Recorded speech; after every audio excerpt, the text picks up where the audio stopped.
Kita nggak pernah menghina Tuhan lain saja. Tuhan kita sering dihina, Nabi kita sering dihina. Bagaimana lagi kalau kita menghina Tuhan mereka?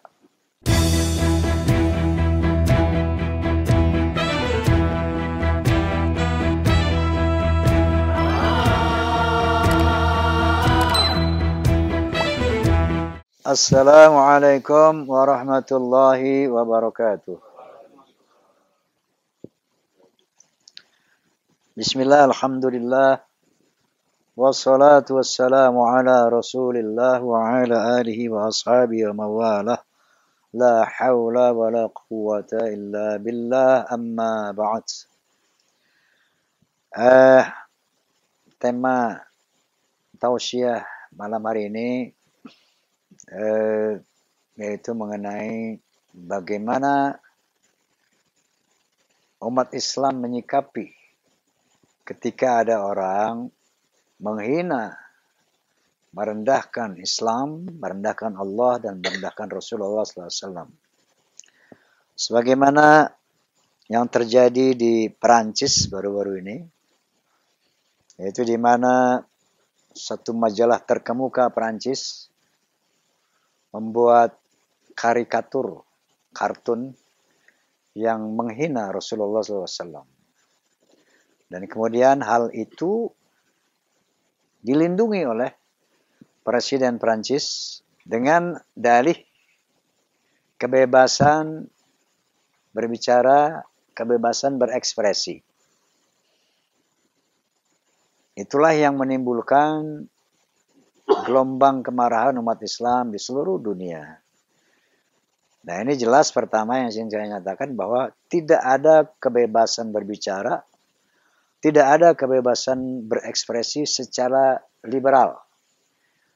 Karena kalau kita bicara tanpa batasan-batasan yang digariskan oleh agama dan undang-undang, oleh nuansa kemanusiaan, pasti akan menimbulkan permusuhan, kerusuhan, dan sebagainya, sebagaimana sering kita saksikan bahwa ujaran kebencian, hinaan, hujatan itu pasti akan menimbulkan satu keributan, kerusuhan.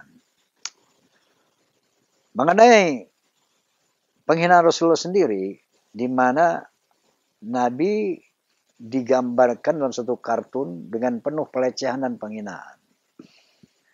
Seandainya saja Rasulullah Sallallahu Alaihi Wasallam digambarkan secara bagus, secara benar, secara utuh, satu, ini tidak mungkin. Satu, karena zaman itu nggak ada foto, nggak ada pelukis, ya. Jadi mungkin mengira-ngira saja, kalaupun ada. Yang kedua, Nabi melarang umat Islam mewujudkan sosok Rasulullah SAW, mengharamkan itu. Nabi SAW dalam hal ini bersabda, "Wala tutruni kama atratin nasara ibna Maryam." Jangan kamu memuja aku, memuliakan aku sebagaimana orang-orang Nasrani memuja Nabi Isa ibnu Maryam alaihissalam. Kita lihat faktanya sekarang. Kenapa itu dilarang?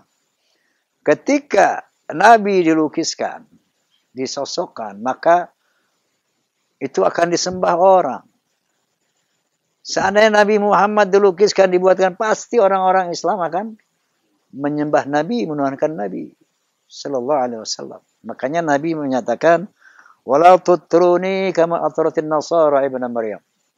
Jangan kamu memuji, memuliakan, memuja aku sebagaimana orang-orang Nasrani memuliakan Isa ibnu Maryam. Jadi jangan sampai Nabi itu kita tuhankan. Kira-kira begitu. Yang kedua, Allah Subhanahu wa taala berfirman, "A'udzu billahi minasyaitonir rajim. Bismillahirrahmanirrahim. Yuriduna ayutfi'u nurallah biafwahihim wa ya'ballahu illa ayutimma nurahu walau karihal kafirun." Yuriduna ayutfi'u nurallah biafwahihim. Mereka berusaha memadamkan cahaya Allah. Mereka berusaha memadamkan cahaya Islam dengan ucapan-ucapan mereka. Dengan perbuatan-perbuatan mereka. Wa ya'ballahu illa ayutimma nurahu walau karihal kafirun. Tetapi Allah tidak menghendaki hal itu. Justru Allah akan menambahkan lagi cahaya Islam. Walau karihal kafirun. Walaupun orang-orang kafir menjadi marah. Caranya bagaimana? Untuk lebih mensinarkan Islam ini. Allah SWT selanjutnya berfirman dalam ayat selanjutnya. Huwallazi arsala rasulahu bil huda wa dinil haqq.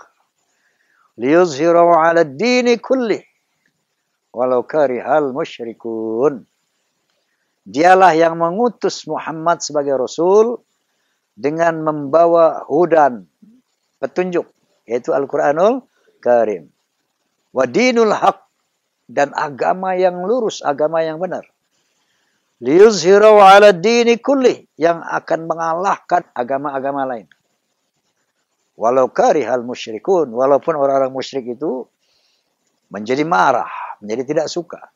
Nah, jadi untuk menjaga Islam, untuk membuktikan bahwa al-Islam ya'lu wa la yula alaih, Islam itu tinggi, tidak ada yang lebih tinggi dari Islam, maka Allah menurunkan Al-Quranul Karim yang dibawa Nabi, liyuzhirahu ala dini kulli, untuk mengatasi berbagai macam agama.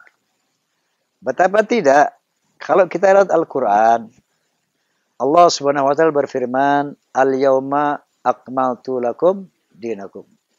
Hari ini aku sempurnakan agamamu. Dalam ayat lain, ma faratna fil kitabi min syai'. Tidak ada yang aku tinggalkan, tidak ada aku lupakan dalam Al-Quranul Karim. Artinya apa? Al-Quran itu sangat holistik, komprehensif. Lengkap, menyeluruh. Tidak ada hal-hal yang ditinggalkan, tidak ada hal-hal yang dilupakan oleh Allah Subhanahu wa taala. Artinya berbagai aspek kehidupan manusia ada bimbingannya dalam Al-Quranul Karim. Mau apa saja, tanya Quran. Maka Al-Quran itu menjadi hudan, menjadi bimbingan hidup. Sebagaimana Profesor Dr. Arnold Toynbee, setelah membaca Quran, beliau membuat satu komentar, Islam is not only a religion, but it's also a way of life and a whole civilization. Islam bukan sekedar agama, tapi way of life, bimbingan hidup, and a whole civilization, dan sebuah peradaban yang lengkap. Nah, jadi ketika orang membaca Al-Quran, ketika umat Islam membaca Al-Quran, dia akan meyakini inilah dinul haq yang dibawa oleh Nabi. Oh, inilah agama yang benar. Kenapa? Rasional. Kenapa? Tidak ketinggalan zaman. Nggak pernah out of date, tetapi selalu up to date. Selalu modern. Selalu sesuai dengan kemajuan zaman. Jadi sehingga ketika orang melihat Al-Quran, hudan yang dibawa Nabi Muhammad SAW, maka jelaslah al-Islamu ya'lu wa la yula alaih. Inna dina 'indallahil Islam. Agama yang diridhai sisi Allah adalah agama Islam. Wa may yabtaghi ghairal islami dinan fala yuqbala min. Barang siapa yang mencoba mencari agama selain Islam, fala yuqbala minhu. Tidak akan diterima daripadanya. Nah, orang ketika membaca Al-Quran, siapapun manusia, apapun agamanya, begitu lihat Al-Quran, dia tidak akan bisa membantah kebenaran Quran itu. Bahwa Al-Quran, al-Islam ya'lu, al-Islam tertinggi, wala yula alaih. Gak ada yang lebih tinggi dari Islam. Tidak ada yang lebih benar dari Islam. Hal ini akan terbukti ketika manusia membaca Al-Quran. Nah, kita banyak mendengar, banyak melihat di YouTube, di internet, Berapa banyak orang yang menjadi Islam, bahkan para pendeta, ya, para tokoh-tokoh agama setelah membaca Quran. Syahrul Ramadan alladzi unzila fihi al-Quran hudal linnas wa bainati minal huda wal furqan. Bulan Ramadan, bulan diturunkannya Al-Quran. Hudal linnas, bimbingan buat manusia. Bukan buat orang Islam, tapi linnas, buat manusia, siapapun manusia itu. Kalau mau bimbingan yang benar, yang lurus, Al-Quran. Wa bainatin minal huda, menjelaskan bagaimana bimbingan itu dilakukan dalam berbagai hal, berbagai aspek. Wal furqan, dan pembeda yang hak dan yang batil, yang salah dan yang benar, yang lurus dan yang bengkok. Al-Quran lah yang bisa membedakan, oh ini benar, ini salah. Al-Quran lah yang bisa membedakan, oh ini baik, ini tidak baik. Sehingga orang ketika membaca Al-Quran akan membuat hanya dua kemungkinan. Menjadi Islam atau menantang Allah secara sadar. Itu aja kemungkinannya. Menjadi Islam atau menantang Tuhan secara sadar. Kalau saja dia membaca Al-Quran dengan baik dan benar. Bukan sepintas-sepintas atau bukan comot-comot. Ya. Itu banyak kita saksikan. Testimoni-testimoni orang-orang yang masuk Islam. Bahkan saya sering mendengar sebuah kelompok. Dia baca Quran, pelajari Al-Quran untuk menjatuhkan Islam. Saya baca Quran untuk mencari kelemahan Quran agar saya bisa lontarkan kepada umat Islam. Ternyata setelah saya baca Quran, saya tidak bisa menolak kebenaran Islam. Ternyata setelah saya baca Al-Quran, saya tidak menemukan hal-hal yang bisa saya jadikan senjata untuk membuli, memfitnah, menjelekan Islam. Dan akhirnya, saya harus tunduk kepada Islam. Saya bersyahadat. Ini testimoni seperti ini banyak sekali. Bahkan kita lihat berita di Rusia, orang berbondong-bondong masuk Islam. Di Amerika, di Eropa, di Filipina, yang terakhir kalau Anda lihat internet, itu orang ratusan bersyahadat. Pakai bahasa Tagalog penjelasannya itu. La ilaha illallah Muhammadur Rasulullah. Asyhadu an la ilaha illallah. Ratusan, ribuan. Nanti ada video lagi daerah yang lain ratusan orang, ribuan. Subhanallah. Wa ra'aitan nasa yadkhuluna fi dinillahi afwaja. Kamu akan melihat manusia berbondong-bondong masuk Islam. Itu janji Allah. Itulah tadi. Yuriduna ayutfi'u nur Allah bi afwahim. Mereka selalu mencoba menghina, merendahkan Islam dengan mulut mereka. Dengan cara-cara mereka. Wa ya'ballah illa ayutimma nurahu walau karihal kafirun. Tetapi Allah tidak menghendaki hal itu. Justru Allah akan lebih lagi mencemerlangkan cahaya Islam, meninggikan Islam. Walau karihal kafirun, walau orang-orang kafir menjadi marah, menjadi tidak suka. Nah, inilah satu fakta yang kita lihat. Subhanallah wa masya Allah. Bahwa Al-Quran itu betul-betul satu hudan, satu guidance untuk siapapun manusia di dunia ini. Dan itu tidak terbantahkan oleh siapapun. Karena ternyata Al-Quran adalah sebuah mukjizat yang bisa disaksikan oleh seluruh manusia sampai kiamat. Kita sering melihat mukjizat zahiriyah. Bukan sering melihat, sering mendengar. Dari Al-Quranul Karim juga. Apa mukjizat Nabi Musa? Tongkatnya bisa membelah laut. Apa mukjizat Nabi Isa? bisa menyembuhkan orang sakit, bahkan bisa menghidupkan orang mati dengan izin Allah. Mukjizat Nabi Ibrahim alaihissalam. Tidak mempan dibakar api. Ketika beliau dilemparkan di dalam api, Allah berfirman, "Ya naru kuni barda wa salamun ala Ibrahim." Wahai api, dingin dan menyelamatkan kamu atas Nabi Ibrahim. Kalau dia bilang, "Ya naru kuni bardan." Wahai api, dinginlah kamu. Bisa mati kedinginan tuh Nabi Ibrahim. Karena bukan panas saja bisa mematikan manusia, dingin juga bisa. Maka Allah berfirman, "Ya naru kuni bardaw wa salaman ala Ibrahim." Wahai api, dinginlah dan menyelamatkan. Jadi sejuk dia. Itu mukjizat Nabi Ibrahim. Nah, sementara mukjizat Nabi Muhammad juga yang secara fisik banyak. Dia pernah mengeluarkan air dari jari jemari ketika umat Islam kehausan. Pernah membelah bulan menjadi dua. Pernah memanggil pohon kurma untuk datang kepadanya.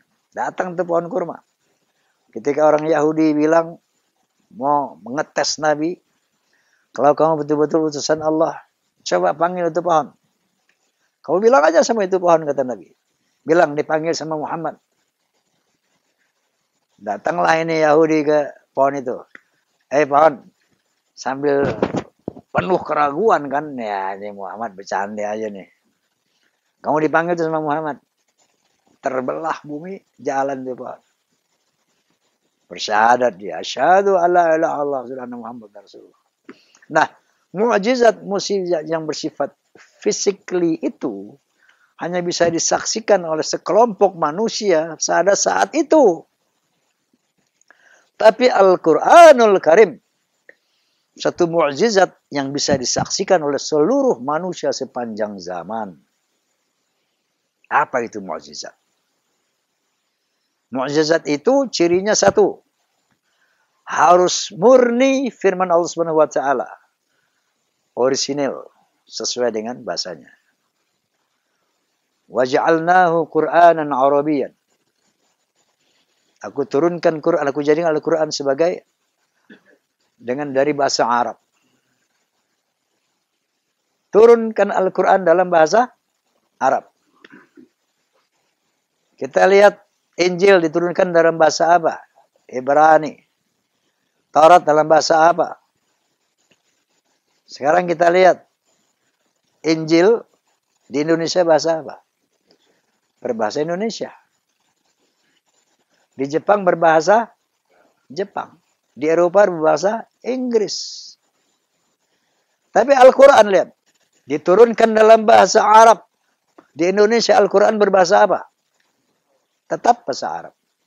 Di Cina Al-Quran berbahasa apa? Tetap bahasa Arab. Di seluruh dunia tetap Islam, Al-Quran berbahasa Arab. Allah berfirman subhanahu wa ta'ala, "Inna nahnu nazzalna dzikra wa inna lahu lahafizun."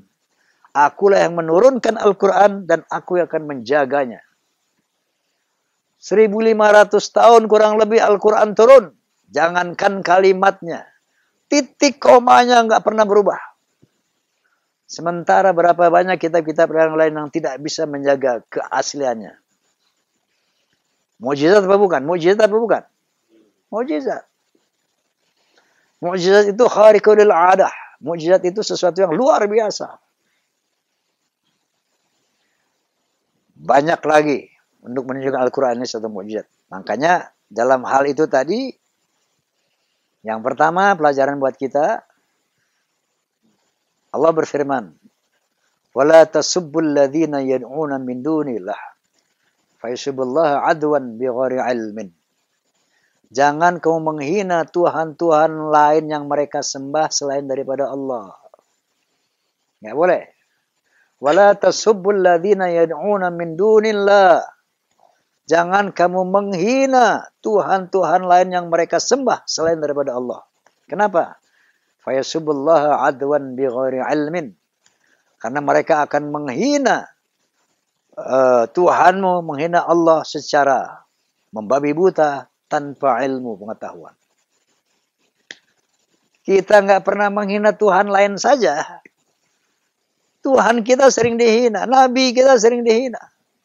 Bagaimana lagi kalau kita menghina Tuhan mereka? Akhlak Islam, wala tasubul ladzina yad'una min dunillah. Jangan kalian menghina Tuhan-Tuhan orang lain yang mereka sembah. Jangan. Fayasubullaha adwan bighairi ilmin. Karena mereka akan menghina Allah, Tuhanmu, secara melampaui batas tanpa ilmu pengetahuan, tanpa kebenaran. Lalu, hikmah lain buat kita. Allah subhanahu wa ta'ala berfirman, La yaskhar qawmum min qawmin, asa ayyakunu khairam minhum, wala nisa'um min nisa'in, asa ayyakunna khairam minhun. Wala talmizu anfusakum, wala tanabazu bil alqab, bi'sal ismul fusuqu ba'dal iman. Wa man lam yatub fa ulaika humuz zalimun. La yaskhar qaumum min qaumin. Jangan satu kaum menghina kaum yang lain. Asa ayakunnu khairam minhum. Karena yang kamu lecehkan, yang kamu hina itu sangat boleh jadi lebih baik dari yang menghina. Walan yasum min nisa'in asa ayakunna khairam minhun. Begitu juga kelompok perempuan ini, perempuan. Jangan suka menghina kelompok-kelompok perempuan lain. Sangat boleh jadi yang kamu hina itu lebih baik dari kamu. Wala talmizu anfusakum. Dan jangan kamu hinakan dirimu sendiri. Artinya apa? Kalau kita menghina orang lain, marah nggak orang? Marah nggak? Dia akan balik menghina. Betul nggak? Kalau kita dihina, artinya kita menghinakan diri sendiri. Wala talmizu anfusakum. Jangan kamu hinakan dirimu sendiri. Wala tanabadhu bil alqab, bi'sal ismul fusuqu ba'dal iman. Dan jangan kamu memanggil orang dengan gelar-gelar yang tidak baik. Hei budak, hei pincang, jeng anjing. Wala tanabadhu bil alqab, ismal fusuqu ba'dal iman. Jadi itulah akhlak Islam. Satu, dengan hikmah peristiwa ini. Kalau mereka menghina kita, Nabi kita, jangan kita menghina. Kalau Nabi kita semua. 124.000 itu Nabi kita. Jangan menghina Tuhan-Tuhan lain. Apapun yang mereka sembah, lakum dinukum waliyadin. Ntar kita lihat di akhirat. Minimal minal muntazirin. Tunggu aja nanti. Lihat aja nanti di akhirat. Kamu menunggu, aku pun menunggu. Siapa yang benar nanti ada itu. Ya. Nah kemudian yang kedua, kita jangan menghina orang. Jangan melecehkan orang. Jangan. Kenapa? Wa asa ayyakunu khairum minhum. Sangat boleh jadi dia yang kita hina lebih baik. Barangkali kita pernah punya pengalaman seperti itu. Ada orang menghina si Abdullah. Ternyata dalam berbagai hal dia lebih baik dari kita. Begitu juga perempuan. Selanjutnya, kita tidak boleh memanggil orang dengan gelar-gelar yang tidak bagus. Gelar-gelar yang pakai nama binatang, pakai nama cacat, itu nggak boleh. Ya, itu diharamkan oleh Allah SWT. Kira-kira ini pelajaran buat kita. Dari peristiwa penghinaan terhadap Nabi Muhammad SAW oleh satu media Perancis. Dan mudah-mudahan ini jadi pelajaran buat dunia internasional. Bahwa ternyata kebebasan berbicara, kebebasan berekspresi secara liberal itu akan menimbulkan kerusuhan, keributan, bahkan bisa perang dunia. Gara-gara ucapan itu loh. Masya Allah. Nah barangkali ini kaji kita untuk malam ini. Mari kita baca suratul Fatihah. Berkatil Fatihah kita mohon kepada Allah SWT agar kita semua diberikan taufik, hidayah, wal inayah agar bisa meningkatkan akhlakul karimah dalam kehidupan pribadi, rumah tangga, bermasyarakat, berbangsa dan bernegara. Ala hadhihi niyyah wa ala kulli niyatin salihah wa ila hadratin Nabi Mustafa Rasulullah sallallahu alaihi wasallam. Al-Fatihah. A'udzu billahi minasyaitonir rajim. Bismillahirrahmanirrahim. Alhamdulillah rabbil alamin arrahman.